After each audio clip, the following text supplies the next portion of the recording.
Sweet.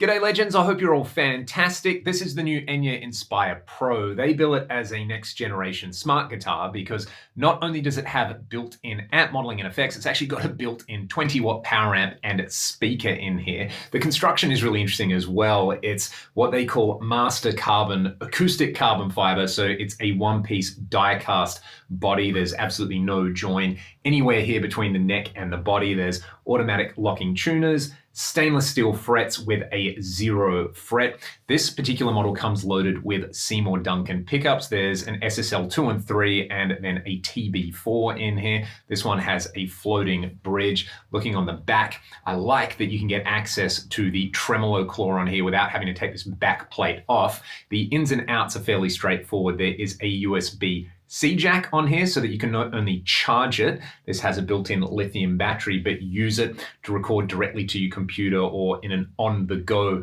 facility with something like a phone or an iPad. You've got a headphone output on there and a traditional guitar jack on there. Now you can just use this as a traditional electric guitar, but if you turn this thing on by pressing and holding this button here, you'll be able to use the built-in amp modeling effects and of course the built-in speaker, which we'll hear in a second. There is a master tone control on here that's a push-pull, so you can split the bridge pickup. This thing over here actually turns to adjust the master volume.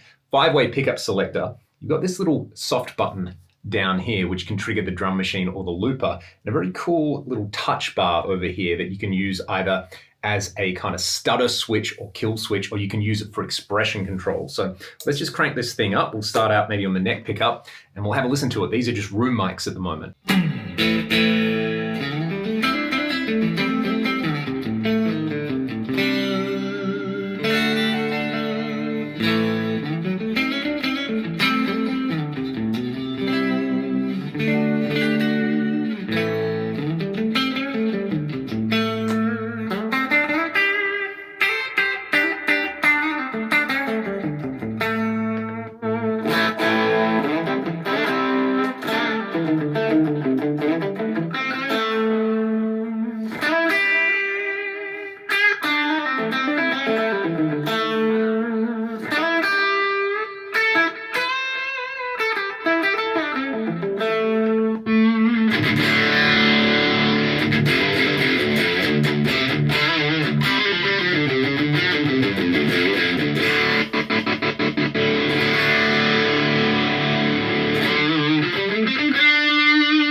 Now, this is obviously not the first guitar in history to have a built-in speaker, but it feels like the least gimmicky version of it. The overall fit and finish on this is really nice. The setup out of the box is fairly decent. I think I will get it dialed in a little bit more to my liking and do some clips with it later in the video. But one thing that I sort of noticed with this, even though they state that there is anti-feedback circuitry in here, is the fact you've actually got a speaker in the guitar, acoustically reinforcing the guitar. At low volumes, you can get this sustainer effect out of it. Check this out.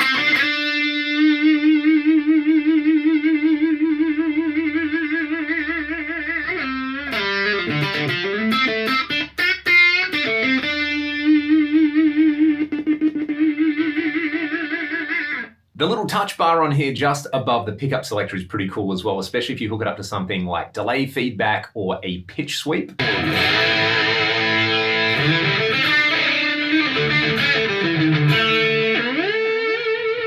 Let's dive a little deeper with some of the onboard tones using the companion app. I'll also take you through some of the advanced features like the drum machine and the looper, as well as using this just as a standalone guitar using the line out. Let's go. The companion app is pretty straightforward to use. It lets you manage all your onboard presets, including the ability to actually go in and tweak and customize not only the presets, but the signal chain in here. For example, this preset that I've got in here, I'm starting out with a noise gate that's running into an octave down effect that is currently bypassed. I've got a phaser in the modulation block, which is also bypassed. I'm using this green Dreamer as a boost into the 5353 amp model. Usual amp controls on there. You'll notice there isn't a dedicated cab block. Each of these amps just comes with a speaker cab IR baked in. I do have a filter cutting out some top end over here, and I have the tape delay, which I've currently bypassed. Now, one of my favorite features of this guitar is the little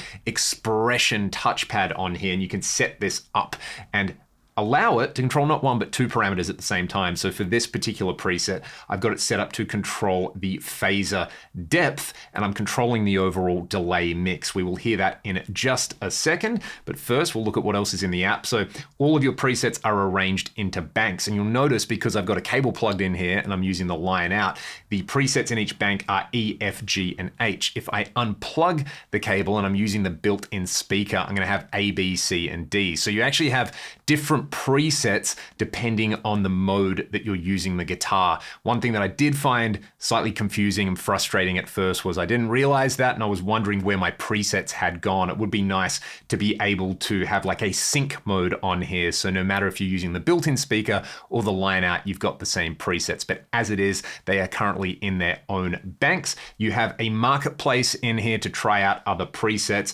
There's a kind of general genre filter and tone filter on here as well. You can access things like artist presets, and there's a leaderboard, which at the moment, this being a new product, doesn't really have too much on it. There's some cloud storage on there as well. You've got a page for all your tools where you can get the tuner, very straightforward there. The looper and the drum machine are controllable from the app or on the guitar. There's that little button that we saw earlier. You can go through and try out a bunch of different drum styles with different tempos.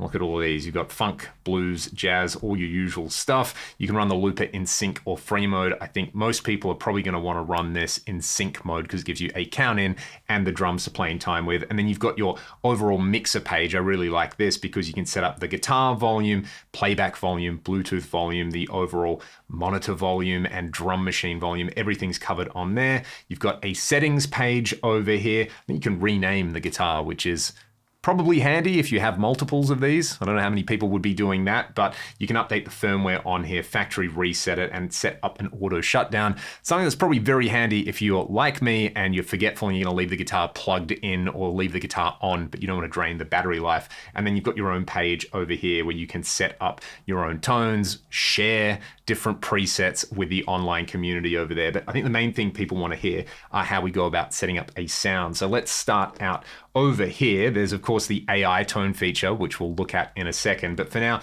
this is fairly straightforward. I've got a deluxe reverb amp model over here. You can see the controls on the page at the moment, and I've got a filter just lopping off a little bit of high end on there. I find that's pretty handy no matter what mode you're running this in. Let's hear it on the neck pickup.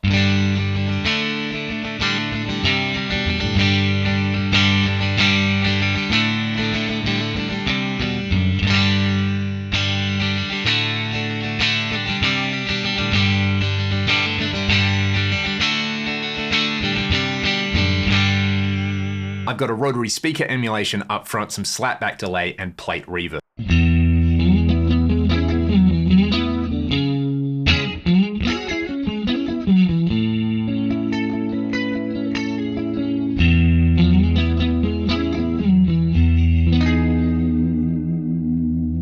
Let's get some filth happening on this one now. On this preset, I'm using the 5353 amp model. You can see most popular high gain amps are represented in here, from stuff like the Herbert, Soldano. There's various Marshall style models in there. There's some mid gain models like the Matchless, Vox, and Fender Bassman, but this one is probably my preference on this guitar. I'm running the Green Dreamer in front of it. I've got a noise gate up top, and I don't have any reverb in this preset, but what I do have is a delay at the end of the chain. I've got the tape delay, and I've got a phaser up front. I'll let you hear this without them.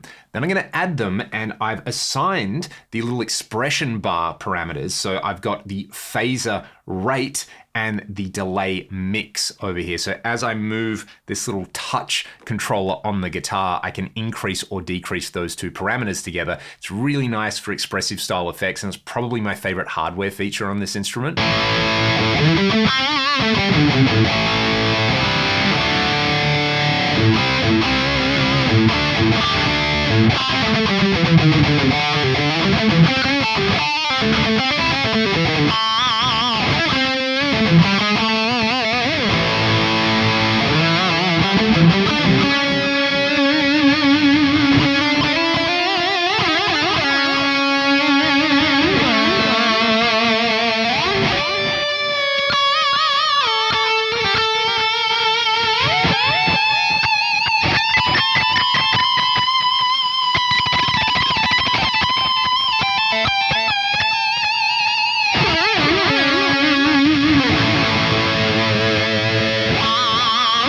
Once you've spent a couple of minutes with that little touch controller, it's actually quite intuitive to use. I like that it's near the 5-way switch on there, and it triggers the same muscle memory for me. I'm very used to, say, going up to play a high note and switching over from the bridge pickup to the neck pickup.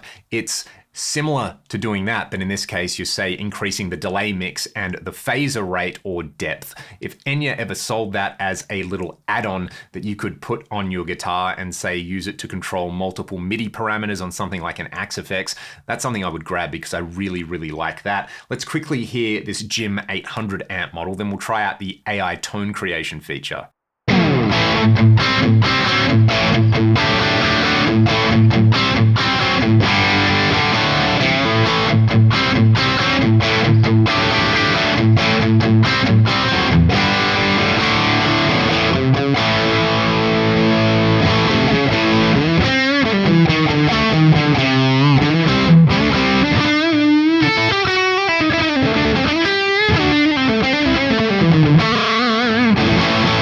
Those 3 amps would cover my clean, crunch, and lead requirements on this guitar. If we hit this little AI button down here, we can either use our voice to ask it to generate something, or we can type something in. So because I am just an absolute narcissist, let's try and make a Leon Todd tone. All right, we'll hit send on that. Let's see what it comes up with. It said, make me a Leon Todd. I don't know if it's gonna make a little version of me or it's gonna make a preset like that. It has come up with 3 presets that I use. Now, I'm not sure if they're using some kind of language model to actually dial up various settings, or they're just using this to search the database of existing presets. But it's come up with Shredmaster, Liquid Lead, and High Gain Solo. I think it's all over, isn't it, folks? Let's have a listen to what we've got on here.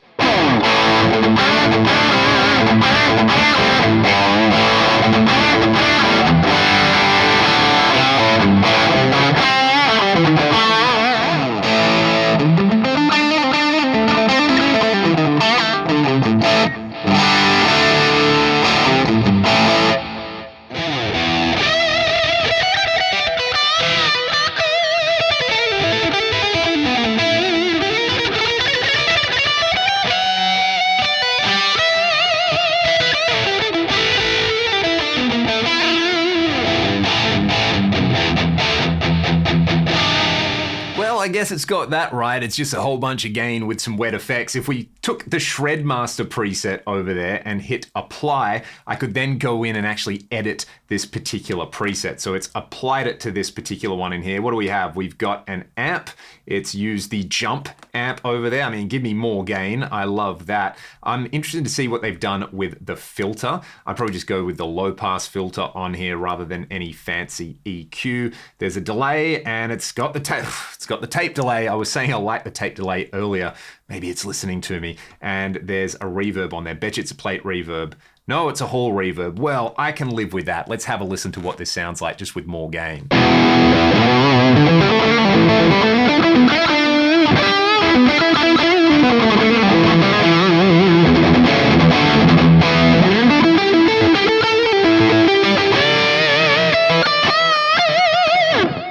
That certainly beats having to scroll through hundreds of different presets and getting option paralysis or trying to start out by rolling your own signal chain. I think if you were a beginner or an intermediate player working with this system, that would get you pretty close to a starting point for a desired guitar sound. If you just want to plug in something that sounds like, hey, give me a Pliny guitar tone, or give me a Megadeth guitar tone, or God help you, a Leon Todd guitar tone, it can get you fairly close to that. And then you could go in and look at what it's doing and hopefully learn from that and get to the point where you can actually roll your own presets. I think that's the way I would encourage people to use this, rather than expecting perfection out of that, or rather than expecting that to do all the work for you. Get it to set up a preset quickly, try those 3 different options that it gives you, and then actually take a look at what's going on and learn about dialing in tones. And whether you're somebody who's just starting out, you don't know what any of these do, you might notice, a big fat lead sound often has the mid-range up and the treble down.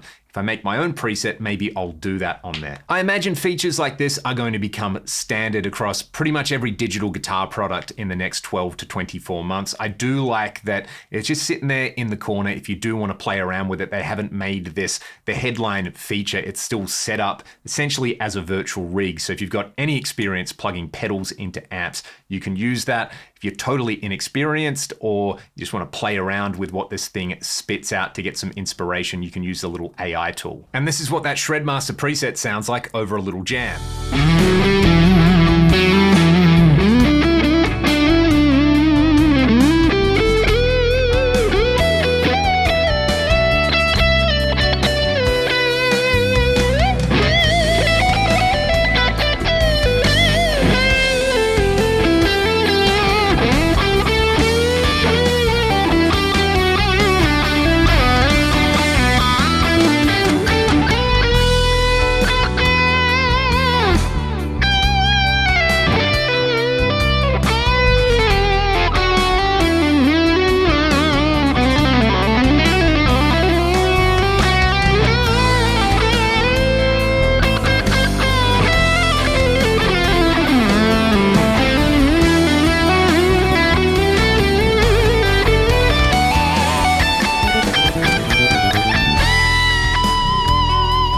Let's have a quick little jam with the looper. You notice this soft button here currently has a blue LED ring around it. That means the looper is armed and ready to go. When I press it, it will give me a count in, and then it will play the drum machine, which I can play along to. When I press the button again, that will start the loop. Looping, let's try it.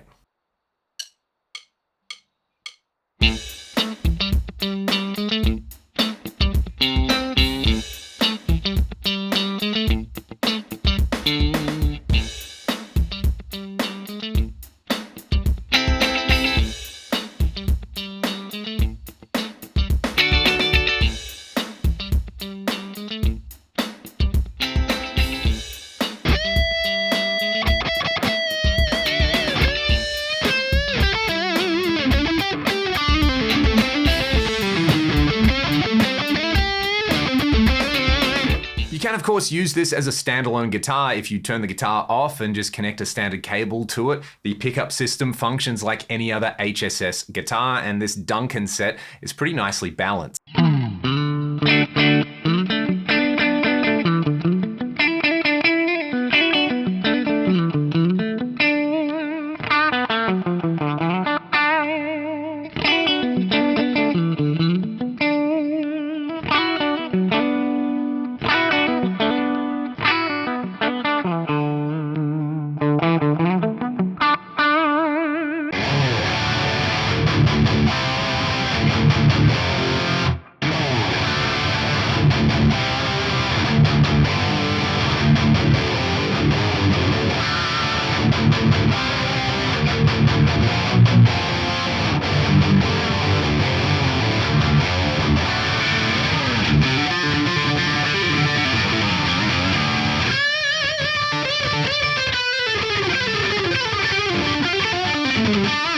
I've been able to give this a fairly slick setup as well. The action at the 12th fret is 0.8 millimeters on the high E and just below 1.5 millimeters on the low E. These are 9s as well, and I've got the neck with a tiny amount of relief on there. It's not perfectly straight, but given I've got super light strings and that low action, it works really well as a super slick legato guitar.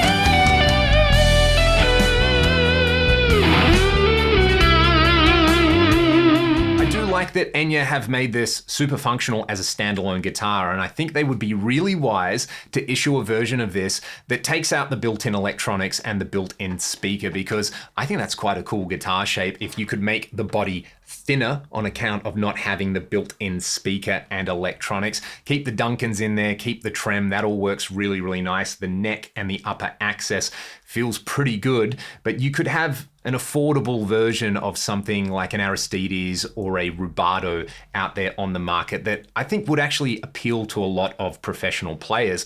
The one particular part of the market I think this would be really attractive to are buskers. If you've ever seen somebody busking, they've got their guitar, they've got their cables, they've got their little busking amp. Some people run a separate amp for their guitar and their backing tracks.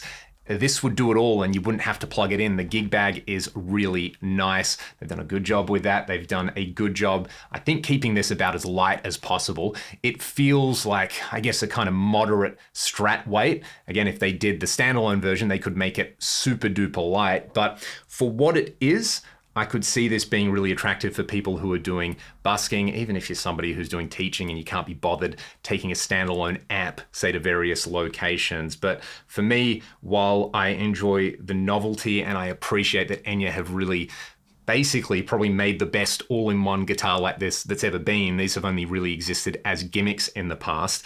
As a standalone instrument, I like that. I like this little touch bar on here a lot. It would be cool, say, to be able to buy this scratch plate and retrofit it to a Strat. I think there's a lot of opportunities for them to expand this idea into other products, but I guess it's kind of like a moonshot instrument. It's been a lot of fun. I'd love to hear your thoughts in the comments section below. I'll drop a link to the guitar in the video description. And a big thank you to Enya for sending this out so I can make some loud noises with this one. I've also checked out some of their carbon fiber acoustic guitars in the past, especially the Nova Go, I think is a great little travel-friendly acoustic. So check that one out. If you want to support my channel directly, you can check out the music that I make with my band Ragdoll. You can check out the Patreon. Otherwise, I will see you all on the next one. Thanks for watching.